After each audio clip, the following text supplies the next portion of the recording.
Bismillahirrahmanirrahim. Hello everyone. I am Shoaib Akhtar and you are watching Mansera Coaching Academy. Before starting our lecture, if you are new, please subscribe the channel and also press the bell icon for more videos and updates. So let's start our topic. Today we are going to discuss charging of capacitor in this lecture. So let's start our topic, charging of capacitor. Introduction.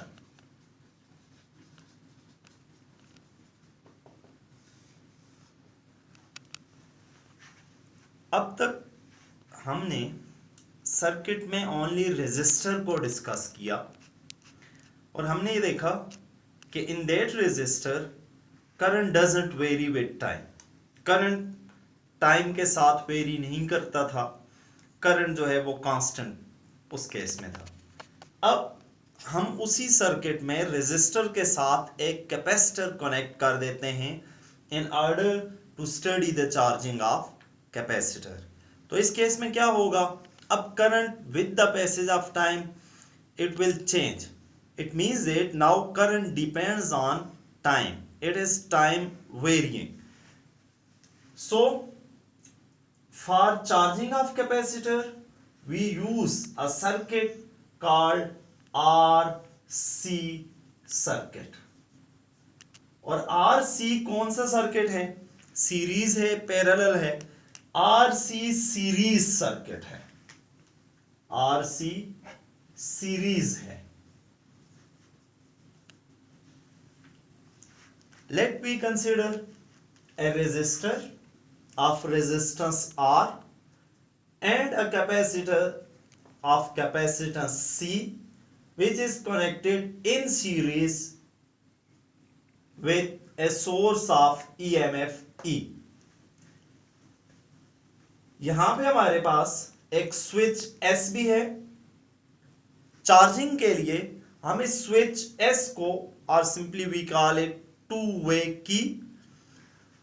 तो इस switch S को या to way की को charging के लिए हम point A जो है इसके साथ कनेक्ट कर लेंगे. और जब हम नेक्स्ट लेक्चर में जब हम डिस्चार्जिंग ऑफ कैपेसिटर का केस स्टडी करेंगे तो उस केस में हम इसी स्विच एस को we will connect it with terminal B. ये जो पॉइंट बी है इसके साथ कनेक्ट कर लेंगे फॉर डिस्चार्जिंग ऑफ कैपेसिटर. उस केस में जब हम पॉइंट बी के साथ इसको कनेक्ट करेंगे तो फिर ये बैटरी रिमूव हो जाएगी. जबकि चार्जिंग ऑफ कैपेसिटर के केस में जब हम इस स्विच एस को पॉइंट ए पे या टर्मिनल ए के साथ कनेक्ट करेंगे तो इस केस में ये बैटरी भी हमारे पास आएगी. So for charging of capacitor we connect this switch S to point A, इस टर्मिनल ए के साथ. अब हमारे पास ये एक सर्किट कंप्लीट लूप बन गया है. ये एक लूप बन गया है जिसमें ये हमारे पास सोर्स ऑफ ईएमएफ है. करंट यहां से होता हुआ ये आया रेजिस्टर से होके कैपेसिटर और इस तरह capacitor with the passage of time charge होता जाएगा. That is for charging of capacitor. ये अब हमारे पास ये डायग्राम आ गई.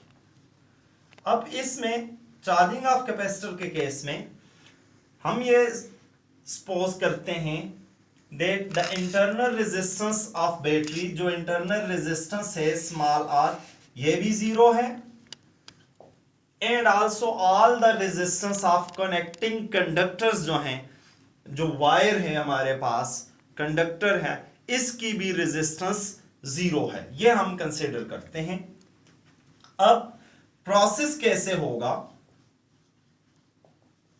as soon as we connect this switch to point A, capacitor start charging, इस पे चार्ज आना स्टार्ट हो जाएगा, कैपेसिटर चार्ज होना शुरू हो जाएगा.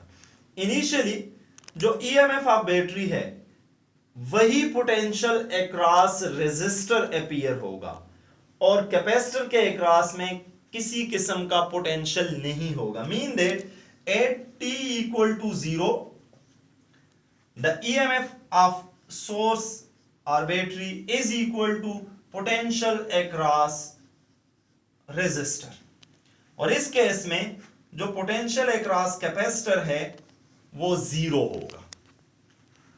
With the passage of time इसके ऊपर चार्ज आता जाएगा, कैपेसिटर चार्ज होता जाएगा। इट मींस दैट यहां पे पोटेंशियल अपीयर होता जाएगा अक्रॉस कैपेसिटर। तो उस केस में जो पोटेंशियल अक्रॉस रेजिस्टर है वो डिक्रीज होता जाएगा। व्हाई? इट इज बिकॉज ये जो EMF है इस सोर्स का, ये EMF कांस्टेंट है, तो इन दोनों पोटेंशियल का sum will be equal to EMF of source. जब कैपेसिटर फुली चार्ज हो जाएगा, mean that at t approaches to infinity, t जब अप्रोच करेगा इंफिनिटी को, तो उस केस में जो पोटेंशियल अक्रॉस रेजिस्टर है वो अप्रोच करेगा 0 को, वो इक्वल टू 0 हम ले लेते हैं। अब इस केस में जो सारे का सारा ये EMF ऑफ बैटरी है ये अपीयर होगा as a potential across capacitor. EMF इस केस में अब हो जाएगा VC के, लेकिन ये कब होगा? When capacitor is fully charge. अब इक्वेशन हम अगर चार्जिंग ऑफ कैपेसिटर की डिराइव करें तो वो किस पे बेस करेगी? उसको हम दो तरह से डिराइव कर सकते हैं।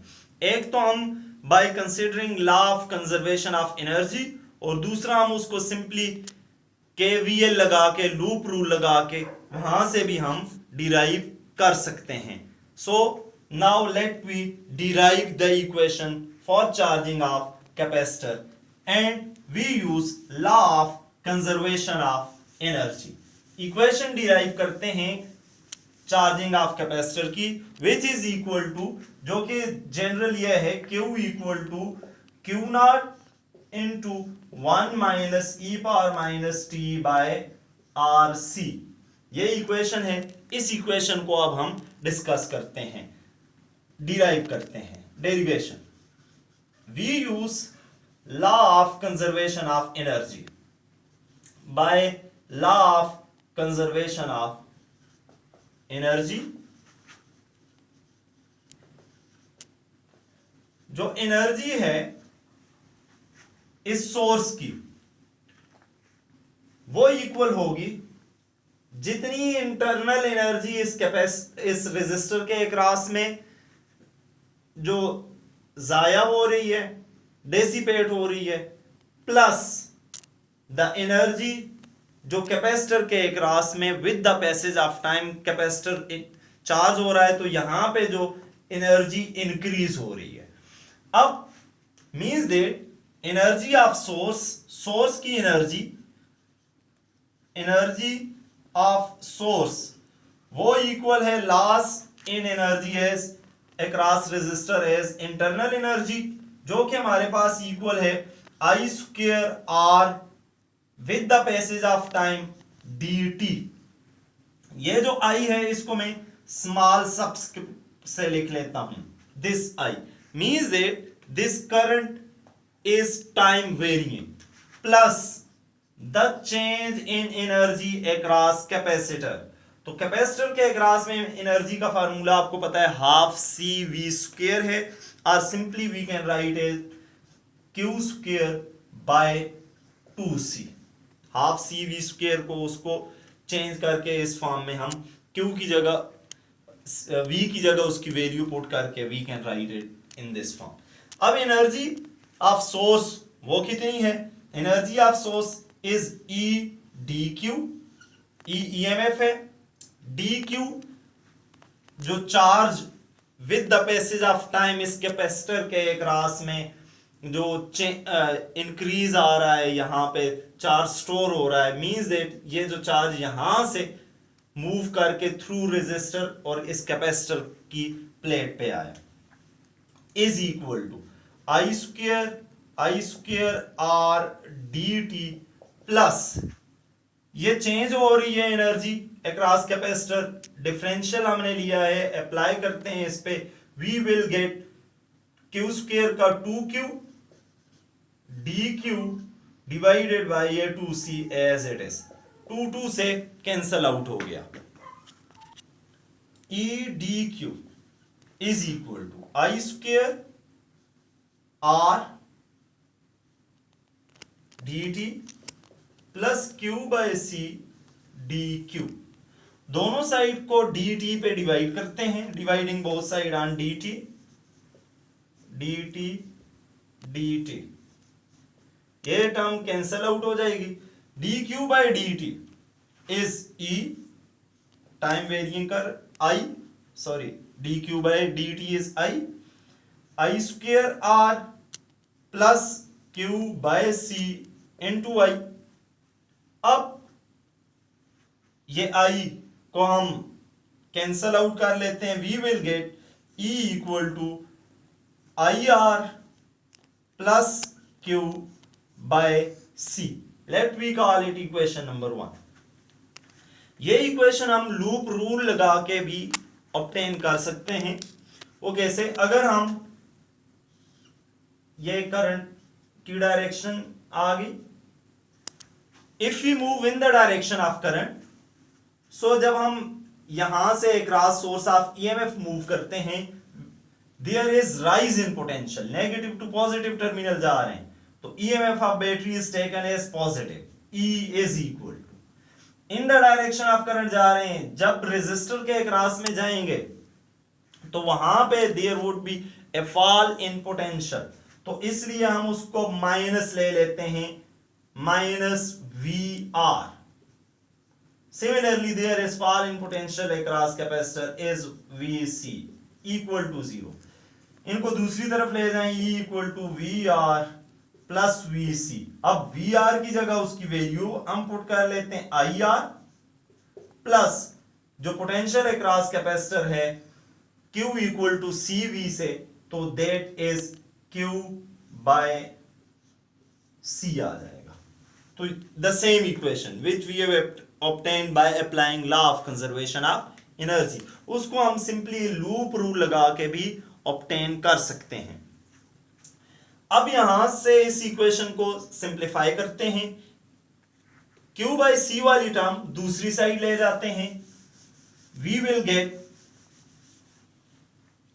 E minus Q by C is equal to IR or simply EC minus Q by C is equal to IR,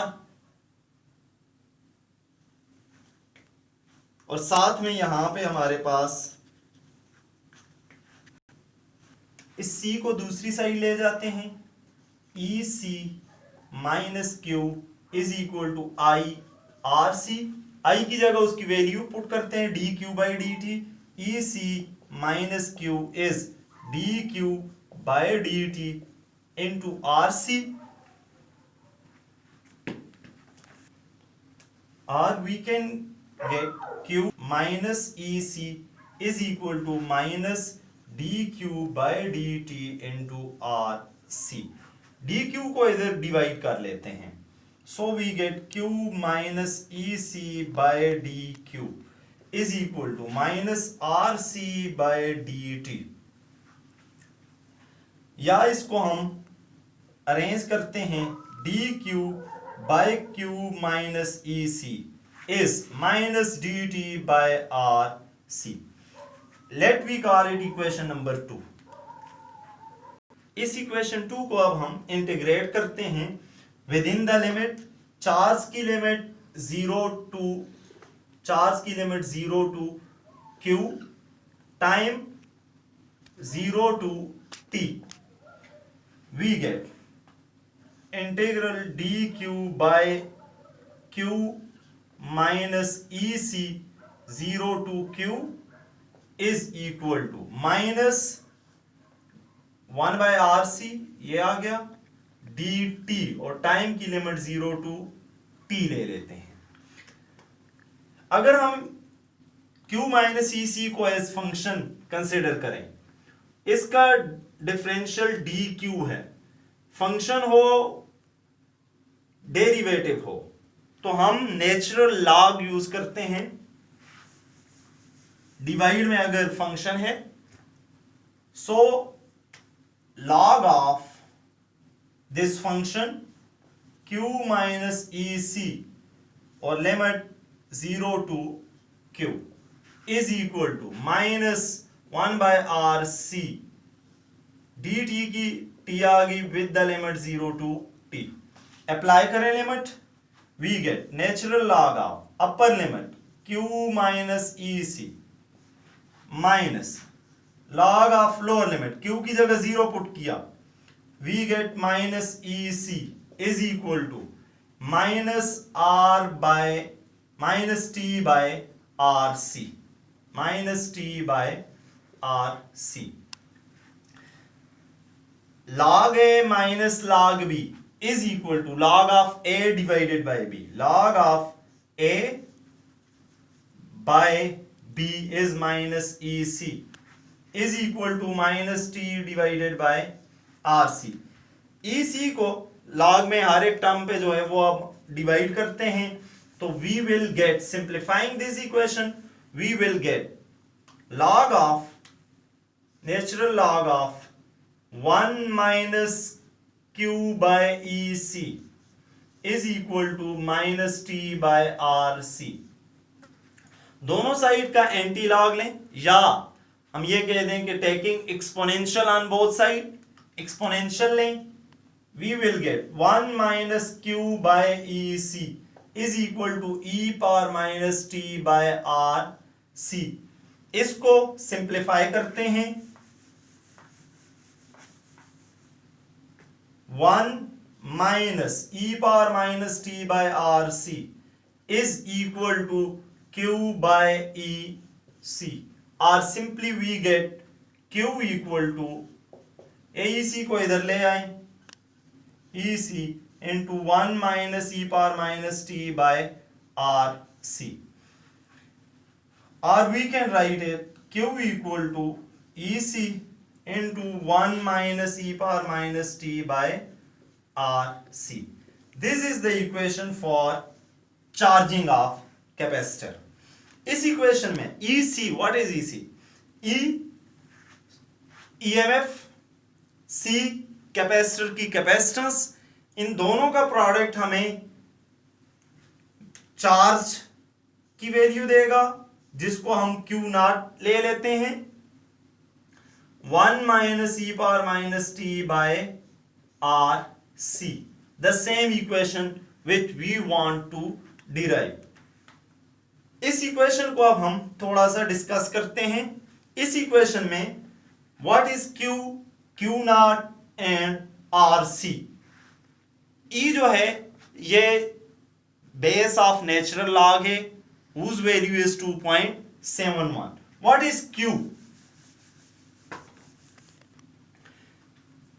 Q जो है इस टर्म में, this Q is charge at any instant of time, instantaneous charge है। Q naught is maximum charge on capacitor, and RC is called time constant, or it is also called as relaxation time. What is relaxation time or time constant? This is called capacitive time constant. Capacitive time constant, capacitive time constant या relaxation time क्या है? यह वो time है जिसमें about 63% जो total charge है capacitor के ऊपर, 63% उस टोटल चार्ज का इंस्टेंटेनियस चार्ज कैपेसिटर की प्लेट पे आ जाता है। The time during which 63% of total charge is deposited on the plate of capacitor, means that अगर हम वैल्यू पुट करें we get Q equal to Q naught 1 minus e power minus t की जगह RC by R C, 1 R C cancel out करें, Q equal to Q naught 1 minus E power minus 1 which is 1 by E. इसको solve करें, we get Q equal to Q naught into 0.63 और we can say that Q by Q naught is 63%। तो capacitor total charge का 63% charge हो गया है इस duration में, the time during which 63% of total charge on the plate of capacitor is deposited. अब charging of capacitor किस पे डिपेंड करती है वो अब हम देखते हैं। कैपेसिटर की चार्जिंग का प्रोसेस टाइम कांस्टेंट पे डिपेंड करता है। अगर टाइम कांस्टेंट स्मॉल है तो कैपेसिटर जो है वो जल्दी तेजी से चार्ज होगा, और अगर ये जो टाइम कांस्टेंट है कैपेसिटिव टाइम कांस्टेंट ये अगर लार्ज है तो it take more time to charge the capacitor. Small T का मतलब ये है कि आर सी में ये जो आर है ये स्मॉल है। अगर ये स्मॉल है तो it means opposition to flow of current जो है, opposition to the flow of charges वो स्मॉल है।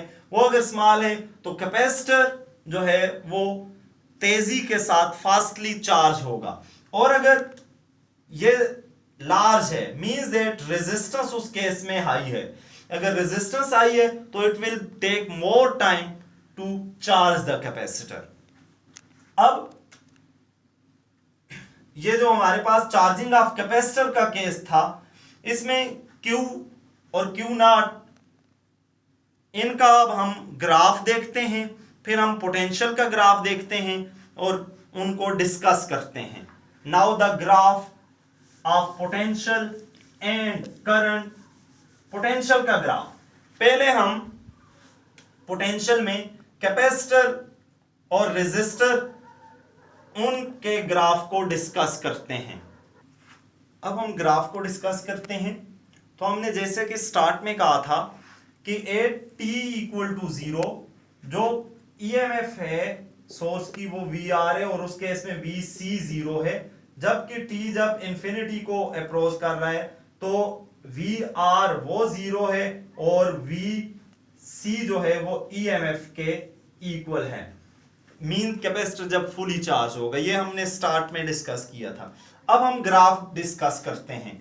ये मैं वी सी ले लेता हूं और ये मैं वी आर, उसका ग्राफ अगेंस्ट टाइम वो हम डिस्कस करते हैं। स्टार्ट में वी सी 0 है, कैपेसिटर के अक्रॉस कोई पोटेंशियल नहीं है।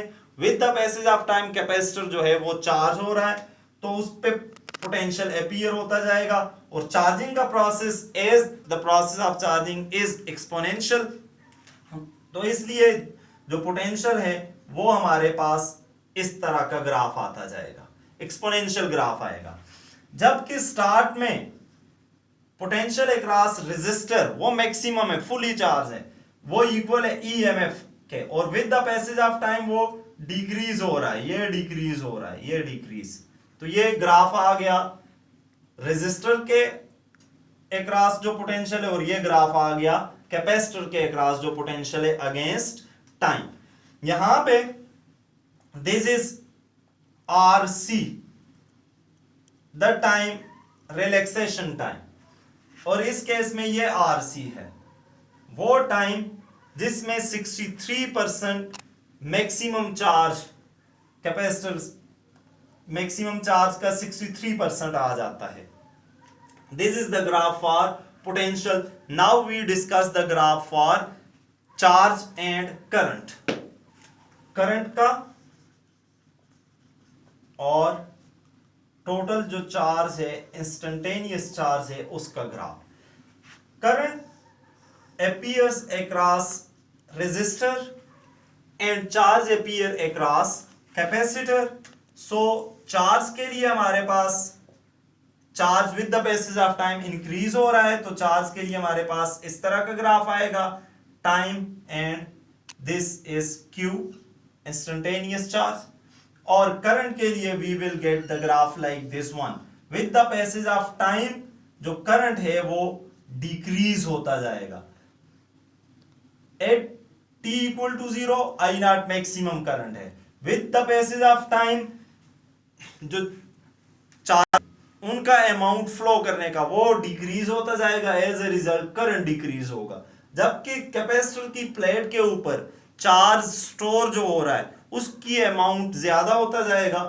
तो ये ग्राफ है, एक्सपोनेंशियल ग्राफ है for charging of capacitor charge के लिए, और ये ग्राफ है करंट के लिए। So this was all about charging of capacitor. In the next lecture we will discuss about discharging of capacitor and will derive its equation. Thank you for watching.